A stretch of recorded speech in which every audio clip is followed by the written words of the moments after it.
Hey, what's up, guys? This is Red, and welcome to Asian Films, and I have another review of an anime movie for you guys today, and that movie is the 2017 film The Night is Short, Walk on Girl, directed by Yuasa Masaaki. This movie features the voice talents of Hoshino and Hanazawa Kana, the latter of which is an actual voice actress, but the former, he's a pop star who also does some acting and voice acting on the side, so we get at least one professional and one semi-professional doing the voice acting in this movie. But, long story short, they both did a good job. But if there's one name that you should know when watching this movie, it is the director's name, Yuasa Masaaki. He doesn't have a huge filmography compared to a lot of anime directors out there, but he's definitely a name you gotta know because his movies are batshit insane, and that includes this movie. And when I say batshit insane, I think at his height, Mind Game was just, what the hell did I just watch?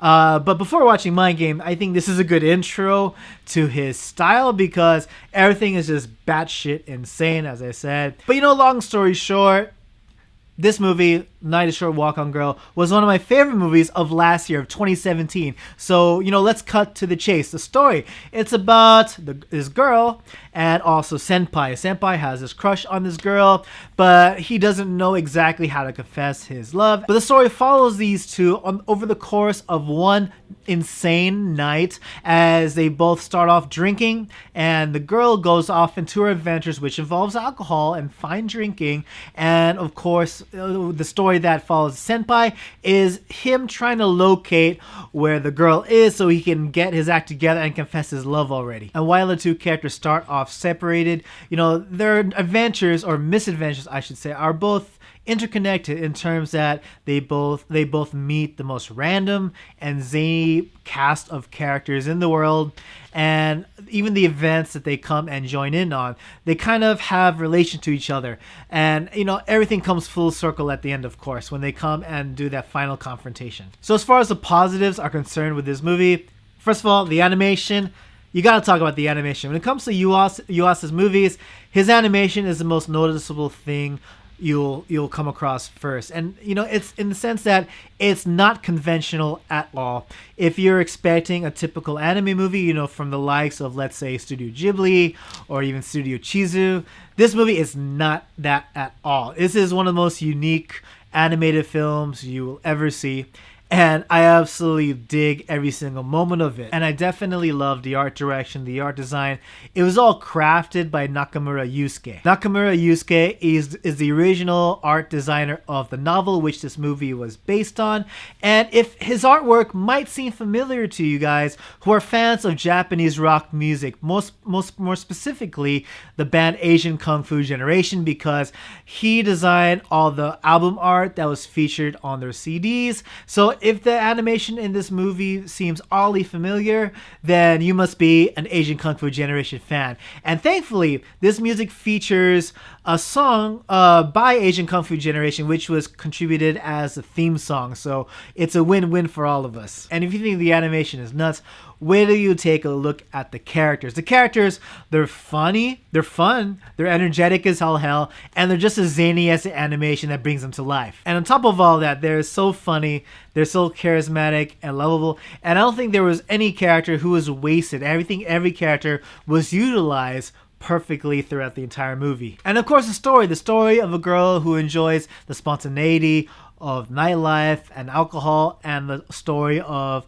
a senpai who gets tangled up with all sorts of misfortune while he tries to find his dream girl. The story is fast-paced and it's energetic and it's engaging from beginning to end. And of course, it keeps up with all the zany animations and characters. And the comedy, this movie is hilarious in the sense that you'll be kind of questioning what you're seeing, whether whether you're on something, whether you're smoking or you've drank something too much.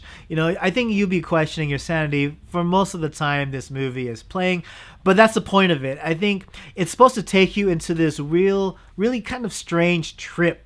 And it's funny and entertaining the whole way through, and it's full of running gags and side plots to keep you interested the whole entire way. I think every single story arc that this movie bounced back and forth from, every single one was entertaining. I don't think there was one I was bored with when they were in, whatever story arc they were in. I thought every single one was entertaining, and it really added to the atmosphere that the story was trying to set. And this movie was more than just a batshit insane animation with crazy characters. This movie had depth to its story. And a lot of themes. And one of my favorite themes that I think was quite noticeable is the difference between how youths perceive how much time they have left versus the elderly or the older people like myself how they perceive how much time they have left. Like, you take a look at the watch the main girl is wearing, and it's going really slow just because she's really young. She still has a long life ahead of her.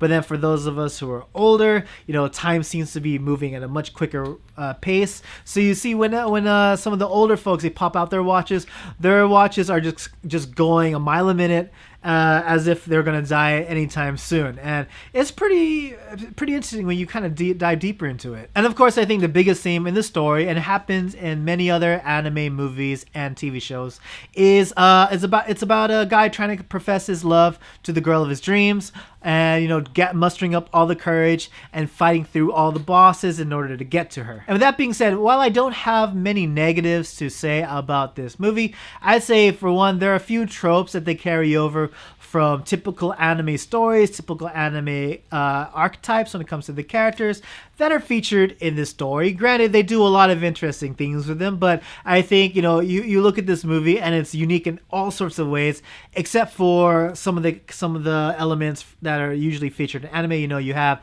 the underdog guy who's trying to muster up his courage to confess to the girl. You have the lecherous old man who's trying to feel up on boobs, amongst other things. And of course, this is not exactly a negative for me, but it might be negative for other people, and it's that this movie isn't for everyone. I mean, you look at the animation style, even the art design, it definitely doesn't look like a typical anime. So I think if you're looking for a typical anime setting, just one look at the trailer and you see how the characters move, it might seem unappealing to a lot of folks. But if you can get past that and just enjoy the insanity that is this movie, I think you'll have a good time. And overall, what did I think of The Night is Short, Walk on Girl?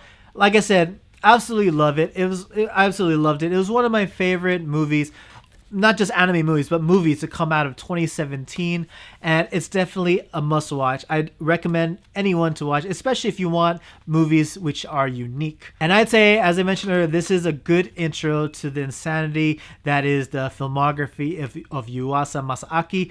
Definitely watch this movie before Mind Game to kind of give you a preview of what he's all about.